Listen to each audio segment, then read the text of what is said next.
Habari ya siku ya leo, mtazamaji wa SQF TV, karibu sana tuziangazie taarifa za habari zilizotufikia siku ya leo ya Agosti 17, 2026. Uko nami Penda Gothan. Waziri wa mambo ya ndani ya nchi Patrobas Katambi amesema uamuzi wa Mheshimiwa Daktari Samia Suluhu Hassan kuunda tume na ndio utaratibu wa sheria za kikanda na kimataifa, ambapo ametoa mifano ya nchi mbalimbali zilizounda tume za uchunguzi masuala yaliyotokea katika nchi zao.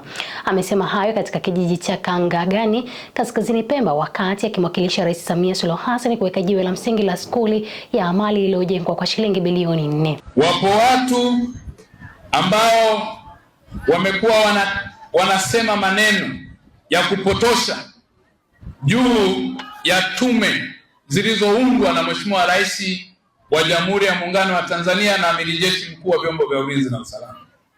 Kwanza, katika muktadha wa sheria za kimataifa, Mheshimiwa Rais yuko sahihi na nchi iko sahihi. Katika muktadha wa sheria zetu za kikanda na kitaifa yuko sahihi.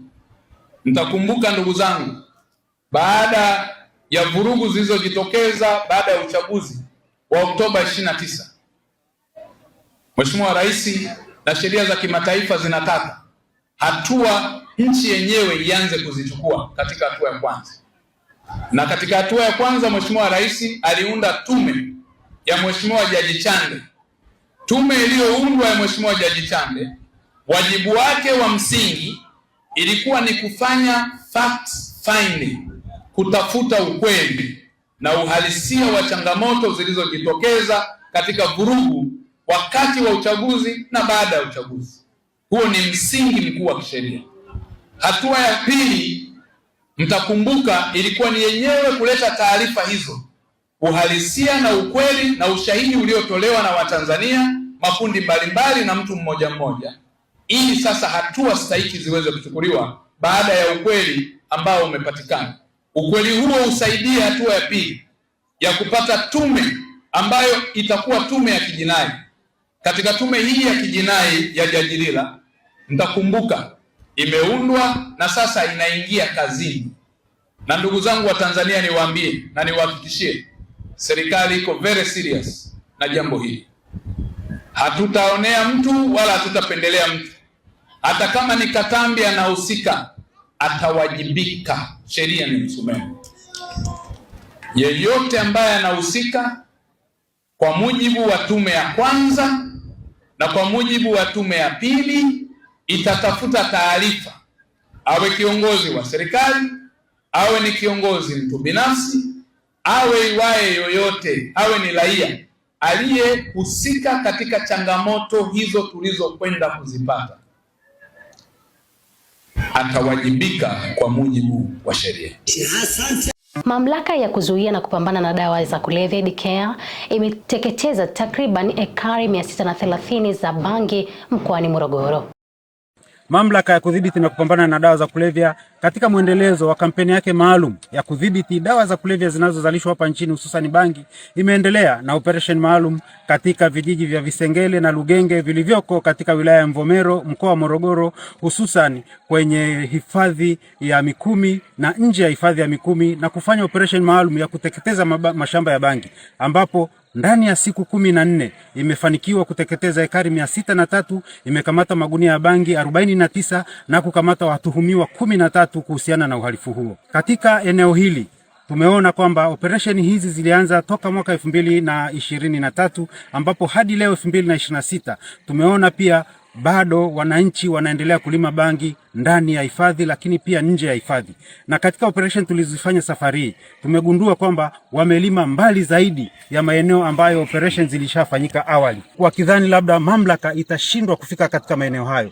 Wastani wa maeneo ambayo wamealima ni makubwa na ndani ya mto ulioko ndani ya hifadhi ya Mikumi. Tutafanya mwendelezo wa hizo operation na kuhakikisha kwamba dawa za kulevya zinaisha katika mkoa wa Morogoro, kutokana na kwamba mashamba makubwa zaidi yanalimwa ndani ya hifadhi, lakini nje ya hifadhi katika vijiji mbalimbali vilivyoko katika mkoa wa Morogoro. Na operation hizi zitakuwa ni endelevu hadi hapo wananchi hawa watakapoacha kulima bangi katika maeneo haya. Lakini pia mamlaka itaendelea kutoa elimu katika maeneo haya, lakini pia kwenye vijiji mbalimbali vinavyozunguka hifadhi na vinavyozunguka mapori haya, ili waweze kuwa na mabalozi wema kwa mamlaka na kutoa taarifa mbalimbali pale ambapo wanapobaini kwamba kuna mashamba katika maeneo haya, pamoja na kwamba maeneo haya yako mbali sana na vijiji na makazi ya wananchi, lakini mamlaka itaweka intelijensia ya kutosha ili kuhakikisha kwamba hizi operation na hawa wahalifu tutaendelea kuwakamata na kuhakikisha kwamba zao la bangi katika mkoa wa Morogoro linamalizika. Mkuu wa kikosi cha usalama barabarani polisi wilaya ya Mbulu mkoani Manyara, mkaguzi msaidizi wa polisi Hassan Karafi akizungumza baada ya kufanya ukaguzi wa kutoa elimu kwa madereva wa pikipiki wilayani Mbulu. Mbulu vijijini na hatimaye baada ya saa 8 nikaja huku Mbulu mjini, lakini kuna madhaifu ambayo tumeyapata baadhi ya madereva ambao hawana leseni na kuna baadhi ya madereva ambao wameshindwa kuweza kuhakikisha kwamba pikipiki zao zinafuata sheria na kanuni za usalama barabarani, kuhakikisha pikipiki zao zinakuwa ziko vizuri kwa ajili ya matumizi ya barabara. Lakini pia tumewapa ushauri madereva hao, tukawataka nao watoe maoni yao, wakaomba jeshi la polisi kwamba tuhakikishe kwamba tunaletea mafunzo, na tumeahidi kwamba tunaletea mafunzo na wale wote ambao hawana leseni za udereva tuhakikishe kupitia mafunzo ambayo tunaleta kupitia vyuo vilivyosajiliwa serikalini ambao vipo kwenye mfumo mzuri, tuweze kuja kutoa elimu na kuhakikisha kwamba pia wadau hawa wa pikipiki hizi kuweza kupatia mafunzo yao na kupata leseni zao. Lakini pia baadhi ya mapungufu kwamba kuwa na tairi chakavu. Tairi zimeisha, tumewashauri pia ndani tumewapa siku 2 kuhakikisha kwamba tairi wanaweka tairi mpya ambao hawana side mirror, wanaweka side mirror vizuri ili kuhakikisha wanapokuwa barabarani pia wanavaa helmet na pia kujiepusha kupakiza abiria zaidi ya mmoja. Haya yote ni kwa lengo la kuhakikisha kwamba jeshi la polisi tunasimama kamilifu kuhakikisha tunalinda raia na mali zao. Maana kupitia pia elimu hii, ukaguzi huu utapelekea kupunguza idadi kubwa ya ajali katika wilaya yetu hii ya Mbulu. Wananchi wa kata ya Tongoma jijini Dar es Salaam wameiomba serikali kuwajengea daraja la kudumu eneo la Goloka B kwa kibajaji, kwani lilopo si salama na linahatarisha usalama wa watu hususani kipindi cha mvua. Akiongea mara baada ya kukagua daraja hilo, mkuu wa mkoa wa Dar es Salaam Albert Chalamila ameagiza TARURA kufanya ukaguzi na kutoa tathmini kwenye eneo la daraja hilo kama panafaa kujengwa daraja jipya au wapendekeze eneo jingine litakalokuwa linaungana na barabara ili daraja hilo liweze kujengwa kwa haraka. Mimi mkuu wa mkoa na mkuu wa wilaya, sisi sio mainjinia. Jambo ambalo nitalifanya kwa haraka, mainjinia wa TARURA itabidi wafike hapa kwa haraka wanijibu maswali kadhaa. Swali langu la kwanza ambalo ni la muhimu sana kwenye ukandarasi, kwenye ufundi na huo uinjinia wao, ni lazima waangalie, je, panawezekana kujengwa daraja, yani kuweka pesa ili paweze kutumika kwa daraja la kudumu. Hilo ni jambo la kwanza. Lakini jambo la pili, huwa tunaangalia pia uelekeo wa barabara yenyewe. Je, panafaa kuweka pesa? Alafu tunakuja tunakaa mezani kuangalia, tukisema tuipitishe barabara hapa na daraja hapa na barabara hiyo kuelekea huko, gharama zake kwa ujumla zinaweza zikawa ni shingapi? Na kama zitakuwa ni kubwa, tuangalie option ya pili, tunaweza tukakatisha wapi ili wananchi waweze kupita. Hilo ndilo jambo la msingi, kwa sababu nikilopoka hapa kwamba kesho tunaanza kujenga, kwanza nitakuwa muongo, pili nitakuwa nimefanya uongozi ambao ni wa kitoto, lakini jambo la tatu ni kwamba lazima tuwe na profession na taaluma. Kwa sababu iko hivi, leo mnaona tunazungumzia kuhusu kujenga daraja linalotoka Tanzania bara kwenda Zanzibar. Wapo watu ambao wanasema daraja lipite hapa, wengine wanasema lipite huku. Lakini ukikaa vizuri zaidi na vipimo, wanakuambia ukipita hapa kufika pale ni kilomita 20. Lakini ukipita hapa kwenda kule ni kilomita 70. Sasa inabidi mchague. Sasa wataalamu, mtu wa TARURA yuko wapi? Mtu wa TARURA, hebu mtu wa TARURA, hebu kidogo tu, inawezekana pengine labda umeshitukizwa. Ulishawahi kufika hapa? Nishafika mara moja. Anasema alishawahi kufika, kwa hiyo anaweza kuwa na majibu mazuri sana. Si ndio jamani? Angesema hajafika, maana yake angeanza kunikwaza kidogo. Kwa sababu yeye ni mtu anayetakiwa kufungua nini? Mabarabara. Hebu hili ombi la wananchi hili linatekelezeka kwa dini unavyoona? Yaani wewe unavyoona kitaalamu? Mheshimiwa mkuu wa mkoa, hili ombi linatekelezeka. Kitaalamu linatekelezeka. Na Mheshimiwa Mheshimiwa Mkuu wa Mkoa, eneo hili ni eneo ambalo ni kipaumbele pia kwetu katika maeneo ya miundombinu. Kama ambavyo umeona serikali imeweka fedha, tumejenga miundombinu ya kudumu mpaka eneo hili la jirani hapa. Na eneo hili tulishaanza kufanya usanifu. Na tumefanya usanifu na usanifu wa vitu viwili vya daraja na barabara. Daraja lenyewe kwa maana daraja la kudumu kabisa hapa, lakini pia na barabara. Na changamoto kubwa iliyotokea Mheshimiwa Mkuu wa Mkoa ni kwamba wakati tunafanya usanifu tayari eneo hili mwanzoni, wakati walifanya usanifu waliweka daraja la kutembea kwa miguu. Na kutembea kwa miguu kuweka fedha eneo hili ambalo linaonekana lina maji mengi. Baada ya kurudia kufanya review tukaona kwamba hizo fedha ni kama tunazipoteza. Wananchi wa kata ya Msingi wilaya ya Mkamala mkoani Singida wamepata matumaini ya kupata ufumbuzi wa changamoto ya maji baada ya mbunge wa Iramba Mashariki Jessica David kuwasiliana moja kwa moja na waziri wa maji Juma Aweso wakati wa mkutano wa hadhara jimboni hapo. Asante Mheshimiwa mbunge. Karibu. Unaitwa nani?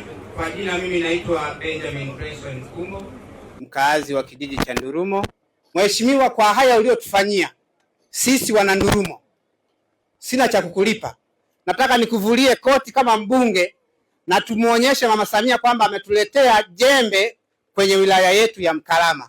Kama utaamua kwenda kulidekia wewe, kama utaamua kwenda wewe mwenyewe. Hili hapa. Hili hapa.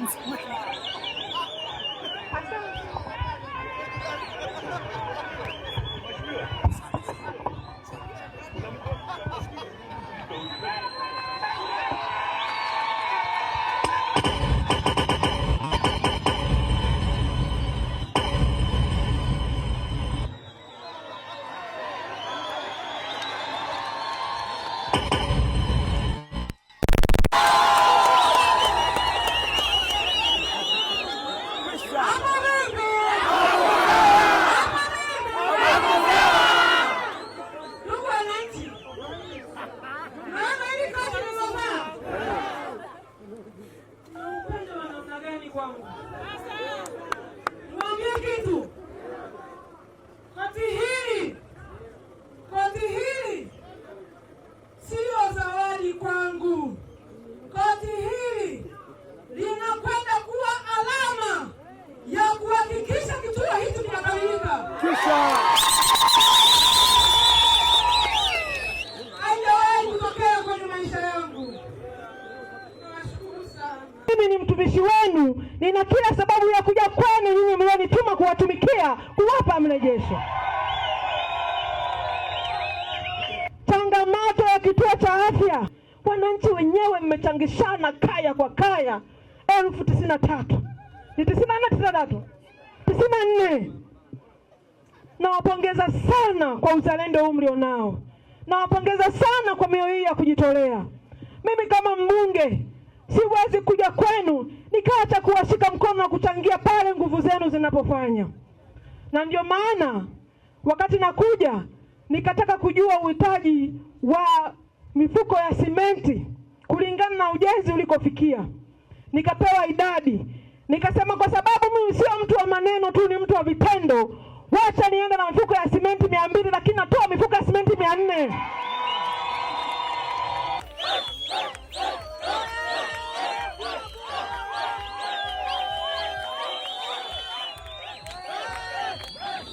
Naitwa Maria Leonard Huseni. Kutoka kijiji gani? Kijiji cha Kidi, kata ya Msingi. Karibu. Nina swali moja.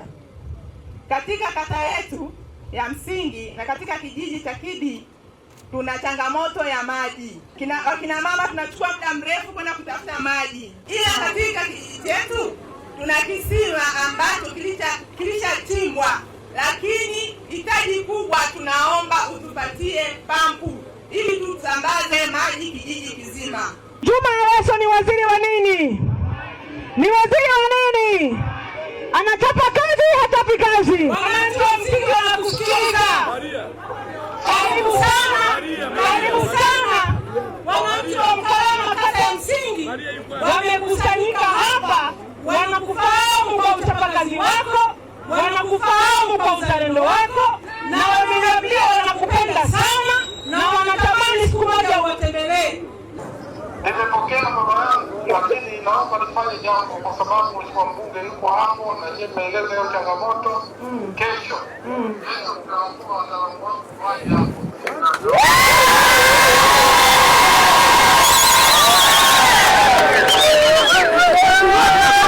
Mungu aendelee kutuongezea siku za kuishi. Na mimi nitakuja mimi mwenyewe hapo. Asante.